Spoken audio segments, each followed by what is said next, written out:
Hello, hello, hello. Welcome to episode 6 of the Road Less Traveled podcast. We are here still down under. I know. Welcome everybody from my hometown of Manly, Sydney, Australia, on the northern beaches, one of the best places in the world, in my opinion. Yeah, that's hard to disagree with. Yeah. Yeah. It's pretty great. We've had a lot happening this week. We have. We made the journey down from Queensland, the Sunshine Coast, seeing my brother and sister and my nieces and nephew, and that was amazing.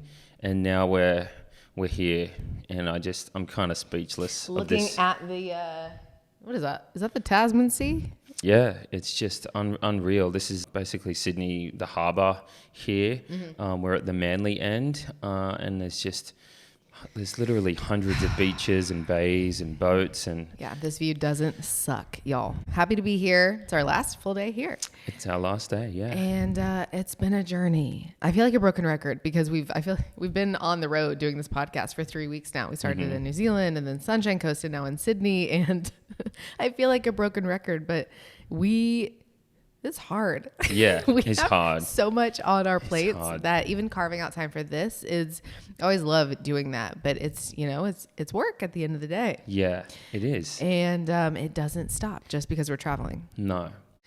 So, yeah, the last time we spoke to y'all was in the Sunshine Coast up north. Yeah. And we have since gotten on a plane again with 2 kids and all of our stuff. Yeah. And we didn't changed time zones. Again. We didn't have any baggage gate this time.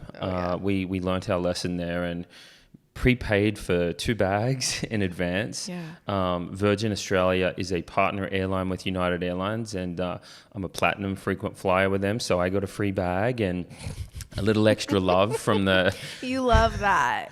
I do. I just how different was our experience with Virgin Australia than Qantas? I mean, yeah, 2 very different airlines for sure. Yeah. It didn't come without its challenges, though. We had some reshuffling to do with the bags, but my pro tip of stuffing extra weight into the car seat probably offloaded about 10 kilos in there. Really came in handy. It did. At the end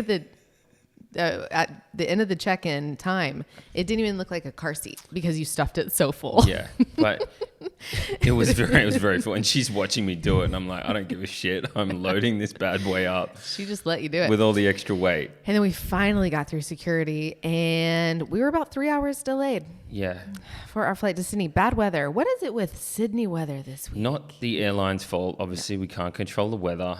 But there was lightning that hit the main runway of Sydney Airport. So there's a ground stop on the main runway for at least an hour and a half. Yeah, they had to repair the runway. We're sitting on, the tarmac in Brisbane. Two kids. 3 hours. Just sweating. That's a first. Sweating bullets. It's like, that's like your worst nightmare. When it's like you're on the tarmac and you're not taking off and the hours are just ticking by. I mean, I was seeing full-grown adults like pacing up and down, the plane, and I'm like, what are you guys like itchy about? You haven't got 2 kids. Like, we should be the ones that have the runway up there, Yeah. And then we took off. Yeah. And all was well. We landed. Was it a rough landing from memory? It was a little super rough landing. Yeah. And when we landed, the jet bridge didn't come out, and I think the door was broken. So we sat on the plane for another at least 45 minutes when we got to Sydney. That was fun, yeah. It's never without its challenges, y'all. At every single stage this trip, it's always been something. But do it. It's so much fun. Yeah. Are we selling the travel as a family life yet? No, truly. The hard. Benefits outweigh the challenges. And you think about what all these airlines are doing every single day, how many people, how much cargo they're moving all over the world while navigating weather, shitty people. It's just hard. Kudos to the airlines for making world travel happen safely, because that's ultimately what they're doing. They're getting us from point A to point B safely. Yeah. And then we had a 45-minute Uber ride here. But then when we walked in here to this vacation rental, it was all worthwhile. When you search for hours for like top-notch, place to stay abroad, and then you check in and it's even better than you expected. This place is like heaven on earth. Like, we didn't have water views when we lived here. We lived up over the hill, not on the water side. this property Lesley found is an absolute gem. Like, we're going to speak to the owners, try and stay friends with them. And get a mate rate for next year. And book a year or two in advance of like, when's, for 1 or 2 weeks and just save the money because it is worth it. It is truly magical. It has a private beach. I didn't even know Sydney had private beaches. Yeah. And your aunt was really funny. So we had a bunch of Alex's family over for dinner a couple nights ago. And she was like, wow, y'all should like try and do like a house swap with them every year. And I was like, Karen, come on. You think these people are going to want to go to Little Rock, Arkansas? I've got the lake house as a bonus. We can like beef it up a bit. Well, that's your parents. It's not ours. We do not have a lake house, people. Okay. Yeah. Anyway, it's just truly like, it just makes you appreciate like architecture, the details. This house, these are the types of houses our family used to build as builders. Can we talk about the playroom for a second? I have never seen, I've never seen a dreamier playroom in my life. This family has a 2-year-old, and her name's Hattie, and she lives the dream. I'm going to come back as Hattie in my next life. I'm just saying. I think Hattie and Nora need to be pen pals. Yeah, for sure. That's think a great idea. Hattie might be a little bit older or maybe the same age. She's younger. Oh, she's younger. Just by a tad. Well, Nora can mentor her by the few months or whatever it is. Anyway, I'll step off my high horse on this vacation home, but I wish it was my own. Yeah, it is really spectacular. But just to be able to walk down here to the beach, and I had my mates here from, lifelong mates from Fairlight as a 4 and 5-year-old. The Manly men came over. The Manly boys, the crew. Yeah. And it was really special. My friend Chris was here, and I haven't seen him in a couple of years. And his brother's passed away recently, and I needed to see him, and I needed to just catch up. And having him meet my new daughter, Lily, and just being down on this beach, Nora wanting to get naked, of course, and go swimming, and just seeing her enjoy the sand and the beach the way I did as a little kid, it sort of life has come full circle. And it was just that for me was probably, there's been a few special moments on this trip. Of course, my Nana, my Nora's and Lily's great grandmother coming here as well for dinner and meeting her, and I'll put some video up of that meet on the YouTube channel so you can see the special moment of my Nan holding Lily and playing with Nora. Just the sweetest moments, like all these little moments that I don't get to have as frequently in the US.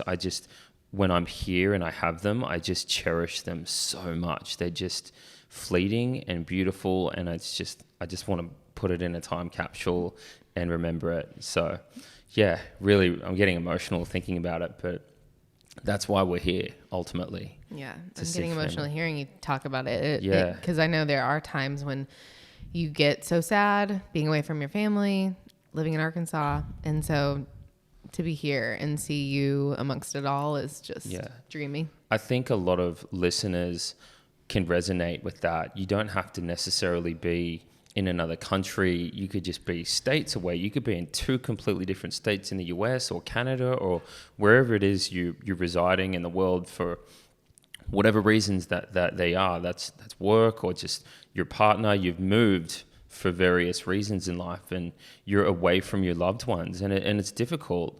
I think the older you get, it doesn't get any easier. So those times that you do need to travel for your family and for yourself are so important in life. Yeah. And we all need to do it when we can. Yeah. And I think we do a great job at it. And I've always said you do a really, really great job at keeping up with your family. I mean, it takes effort. FaceTime, yeah. You do such a good job of it, of FaceTiming your mom, your dad, your sister, your brother, and just keeping up with your family. I got a DM the other day, and it was right after I posted the story of Nora hanging out with Nana, her great grandmother. Mm-hmm. And somebody was like, wait, they're just now seeing each other? Like, they look like they've interacted for years before. They just look so comfortable with each other. And I think that's because you do such a great job of keeping up with the family on the phone, which is so important. How do people do it 10, 15, 20 years ago? Yeah, it's really special. I mean, not many people have their grandmother, and their kids now have a great grandmother. So it's a really special moment in time. And yeah, I wish I could stay here for a few more weeks, but we've got work to do. We're heading back to New Zealand. But yeah, this has been really special. Yeah, I went running down the beach the other day, did my usual run. And, but yeah, I don't run into as many people as I used to, you know. It's like, as I've left, people have grown and moved to other areas of Sydney, the country. So, but The evolution of life. Yeah. But I've learned to love this place, and it feels like a second home. I went to my yoga studio the other day because every time I come, I go back to it. All my favorite restaurants and shops, like it's starting to feel like a second home to me too. I mean, when we run these Limitless retreats and all the new Limitless community and friends and other people on social media that message me and go, hey, I'm coming to Australia. Where should I go? And I'm like, are you going to Sydney? And everybody goes over to, obviously, the city and Bondi and that area, which is really nice. It's beautiful stretch of coastline over there. Amazing beaches, Bronte, Coogee. I mean, you trip over good beaches here in Sydney, really. But of course, I lean more towards Manly. You're partial to Manly. I'm partial to Manly and the northern beaches. So I always tell people, hey, if you've got time, jump on the ferry. If you're staying in the city, jump on the ferry. It takes 15, 20 minutes. Get over to Manly, go to the Wharf Bar, go to Hugo's. Like go to the Stain Hotel for a pub. It's one of the oldest pubs or the oldest pub on the northern beaches.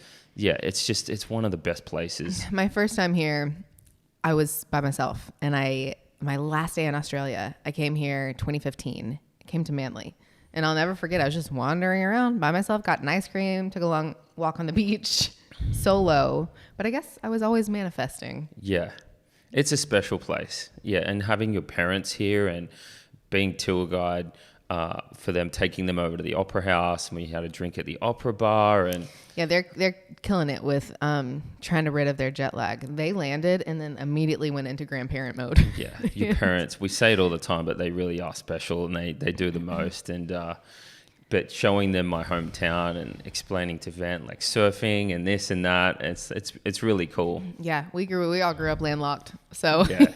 It's a very different way of life over here, and it's amazing. It's a different form of beauty, but yeah, our day on the northern beaches in Sydney usually starts and ends at the beach. If you're running or you're surfing or you're going to a cafe to catch up with some friends to start your day, that is kind of the hub of the community. It's the beach. See you down there. Yeah. That sounds amazing. It's pretty damn good. It's a great way of life. You're selling it. Well, should we talk about this little concert we went to? It was just a little concert we went to last night. It was pretty spectacular, wasn't it? I think everybody knows what we're talking about. The Eras Tour. I mean, truly, y'all.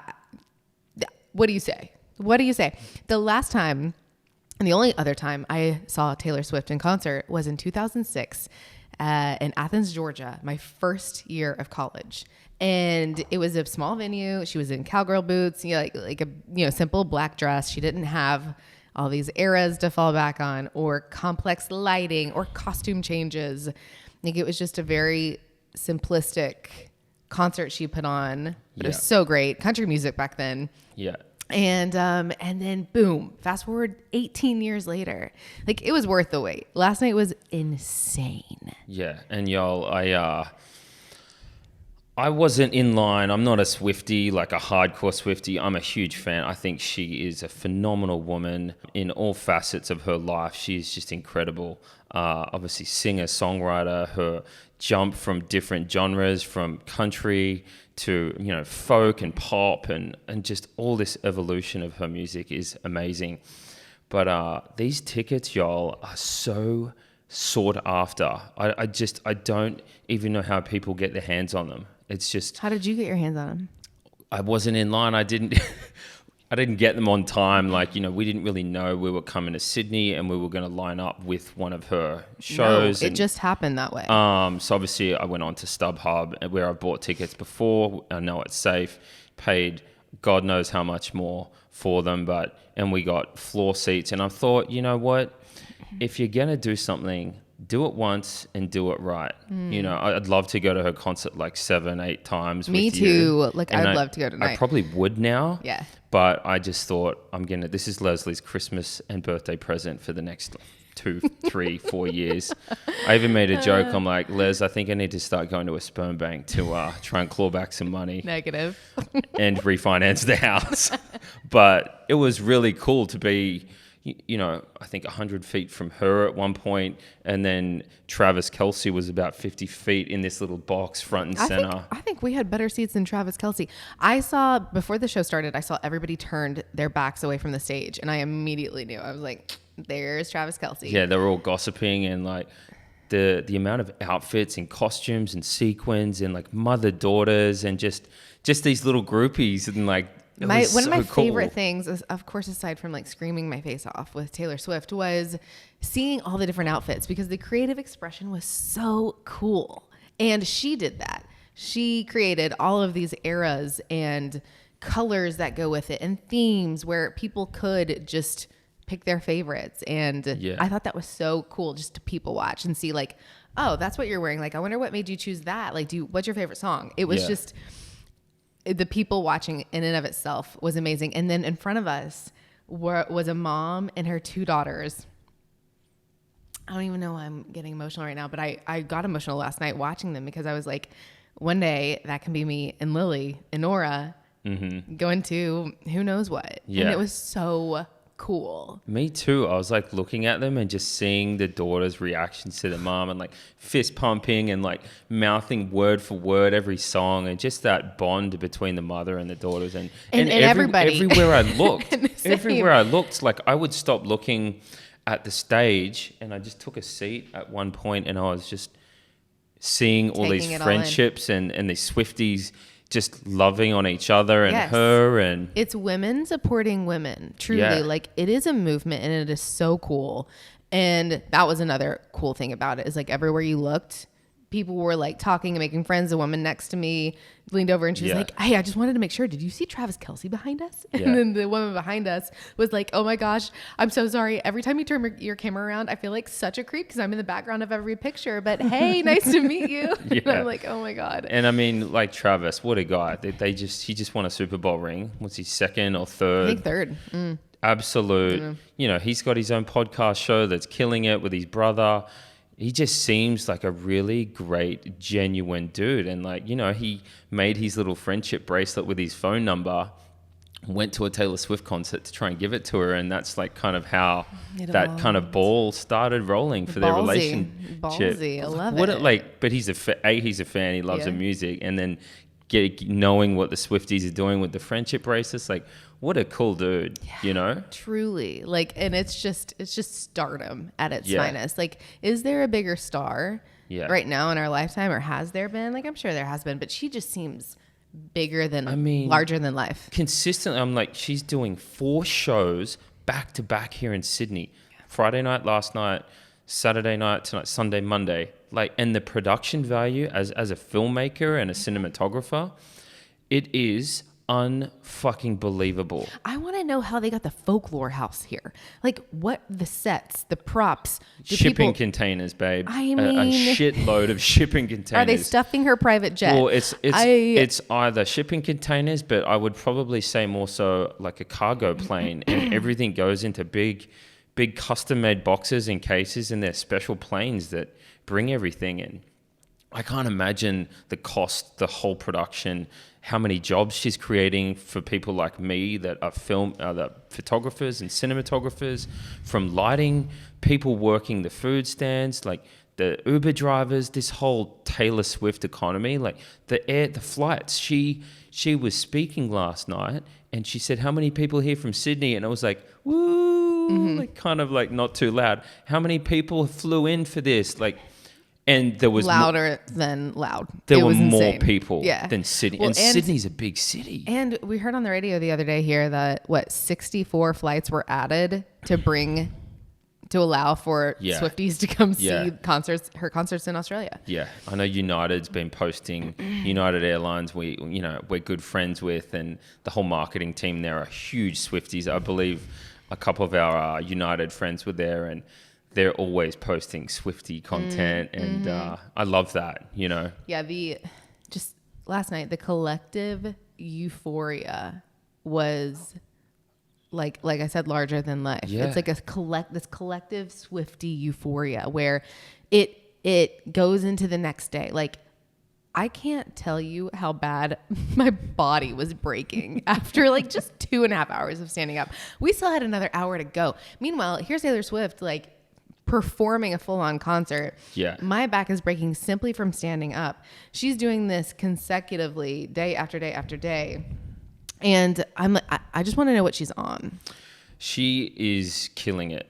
I think she has obviously phenomenal stamina and just the most incredible work ethic, but she obviously has a phenomenal team behind her to just make everything happen consistently. Like, imagine the spreadsheet of that whole show, like the cost, the breakdown, and the accounting and the bookkeeping and No, I can't. flying, and the backup dancers, y'all. Oh, That guy, that one so guy. good. There were a few. But one guy was like so extra. I loved him, and Yeah. like Taylor was giving him like extra love, and he was just living his best life, this backup dancer. And Yeah. you could just see it radiating from his face. I know. It made me happy. Everybody that surrounds her is just so great and made of gold.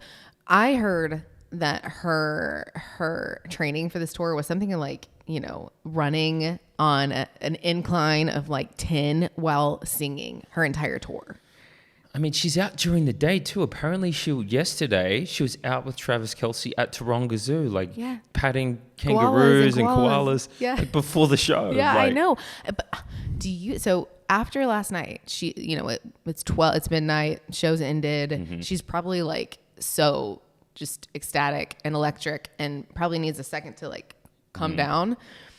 Do you think they sleep together though during this time period while they're together? That's a pretty personal question. Girl, I'm just like, girl needs to focus. Like she needs to go home and go to sleep so she can do it all over again. I don't tonight. know. Who knows? That's. Are they staying in the same hotel room? I'm they sure. Have separate hotel rooms. As an artist, she has a certain method to her madness, and I'm sure Travis is informed on what to do there. Yeah, he's told. Well, you just, it's like, it's her show. Yeah, you don't mess up the Eras tour. And she's obviously going to stick to whatever routine and schedule. But hey, if she's got extra stamina for whatever, go get it, Yeah, it was just so special to see that under the southern skies. Yeah. Like, so cool to see it in Sydney. Speaking of electric, there was actually it was a very hot, humid day here in Sydney, which is a little unusual. But when you have that kind of humidity, you always know you get these storms that roll in off the back of that humidity. And the show was actually postponed because of thunderstorms and this big storm. That's right. And what's wild, y'all, is that it rained right before Taylor came on and right after. And when we were in the Uber going over, which took about 2 hours. It was rough. I took a nap. We both took a nap. This is 30. I'm 37. Yeah, middle-aged. Which was nice. Yeah. And the Uber driver's like, ooh, look at those clouds over there. Doesn't look good. It kept getting darker and darker and darker. He goes, that's Accor Stadium. And I'm like, wow, it looks like Mordor over there. Yeah. So we got there. We were in a tunnel. We get there. I ended up directing the Uber driver to these back streets to save us 30 minutes, which it did, kind of local knowledge. I was like, yeah, let's go this way. We ended up bailing in the Uber and walking, and the sun's out. And I look at, like, I'm wearing my sunglasses, and it was just... The weather gods were in our favor. It was magic, and just really special. We only had to wait, I think it was like less than 10 minutes to go in. Yeah. Because of the weather delay that was still kind of happening. But and we did miss Sabrina Carpenter, which I heard is fantastic live. However, she did come on in the middle of the concert with Taylor to sing White Horse, and everybody went freaking crazy. That was a beautiful moment between them. They obviously are good friends. And I actually saw an Instagram post today. When she was 10 or so, she was singing White Horse. Mm-hmm. And so it was like, when you're singing White Horse by Taylor Swift versus 10 years later when you're singing White Horse with Taylor Swift. And I was like, oh, what a moment. Like, what an evolution. Yeah. Speaking of that moment in the concert, we had her on the piano, and she release something new with the Tortured Poets album? Was it like another new song? I think it was another album cover, like an altered photo. She's just so strategic with these. Well, she is a mastermind drops. in marketing and everything else. But yeah, it's wild. God, we just need to clone her. She is amazing. I think I gained, I know I gained a lot more respect for her after watching that documentary film on Netflix. Yeah, that was a good one. So did I. It was so great to see her go, to come from country music, which, there's a lot of conservative people. And again, it's absolutely fine to be conservative, but I feel like a lot of these musicians and artists can't express how they feel politically. And I think ultimately what we need to do these days is what's right and wrong in politics. And I think that's been whitewashed so much now in media being so toxic. So to see Taylor Swift come out and go, you know what, fuck it. I think this is wrong. This is, I agree with this, X, Y, and Z, and that's it. And her dad was trying to get her not to do it because, it's a business and you might lose fans. But it's like, she's like, no, like equal rights, people, she's standing up for people that need it, because she's a badass woman and and it shows. And it's kind of crazy to see what's happening in the media right now and in politics with her. Yeah. Because I feel like, I don't know, conservatives are just trying to grasp at straws right now with the election coming up. And so they're like bad mouthing Taylor because she has so much influence. I just think it's toxic. It's desperate.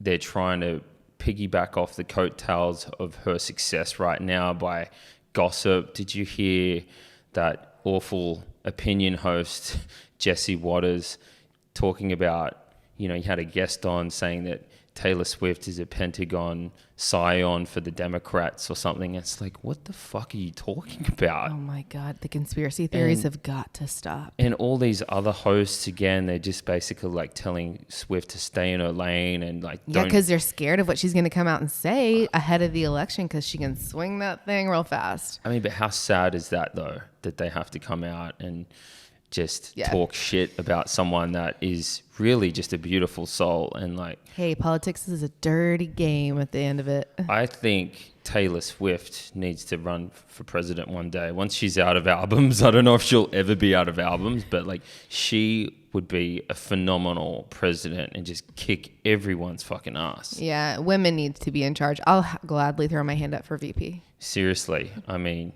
yeah. It's just she's killing it. So keep going. Keep going, Taylor. We love you. I won't wait another 18 years to see you, I promise. Anyway, we'll stop fangirling over Taylor, but yeah, we love her. We love her. We love her. Yeah. Yeah.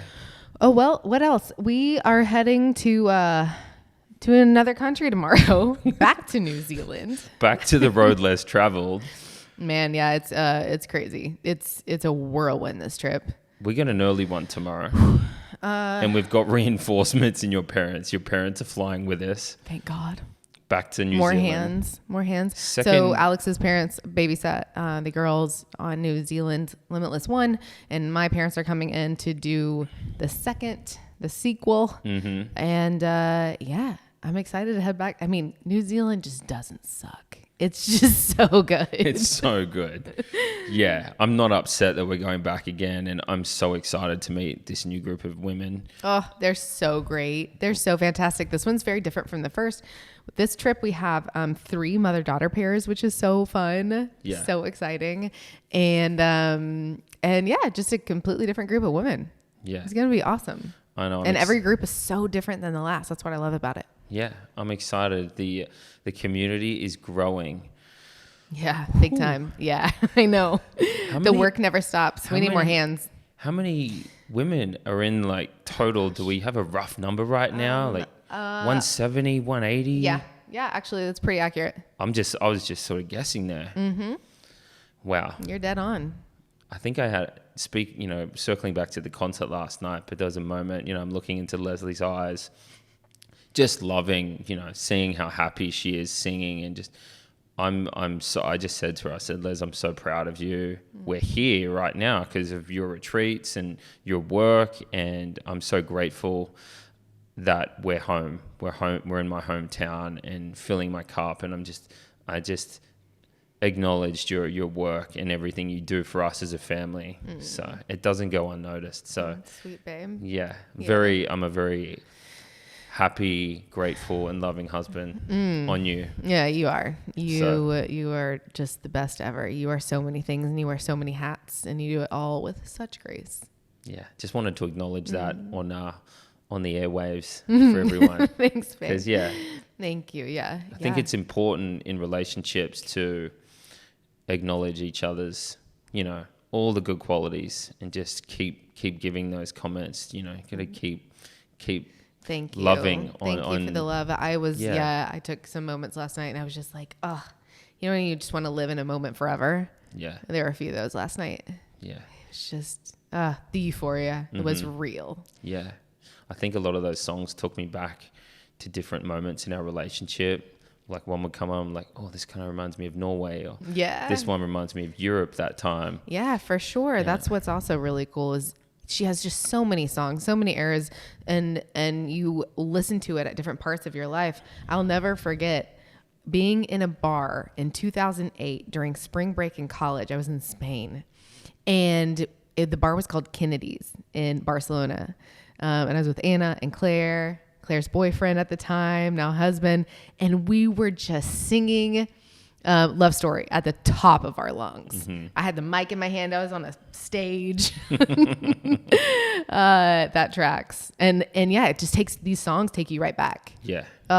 Memories. I think that's the beauty of music in general.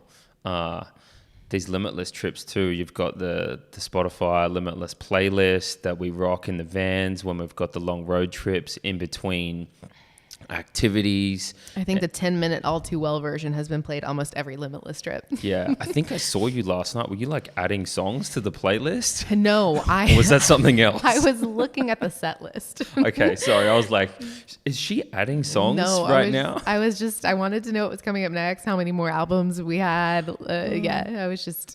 I'm not good with surprises at that point. Yeah. I want to know what's coming. Yeah. What to get hyped on. That finale was fucking spectacular. Like, she finished with Karma.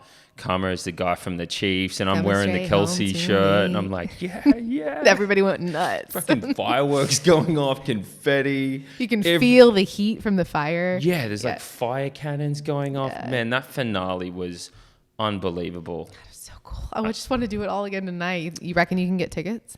I think if I'm like I said, refinance the house, we can go. Okay, we looked around the whole stadium yesterday and didn't see an empty seat except the seat next to me and the seat next to Alex. And I mean, I'm telling you, these seats are not cheap. So I don't know whoever let those tickets slide or what happened there, but it was nice not to be rubbing elbows. Yeah. I mean, it was just a little bit more room to dance. It was great. Yeah. It was phenomenal. It was. I mean, I got an idea for Taylor Swift's people. Taylor, if someone can like pass this to Taylor.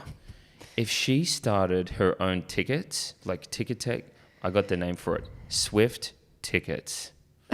Get it? Get them Swift tickets.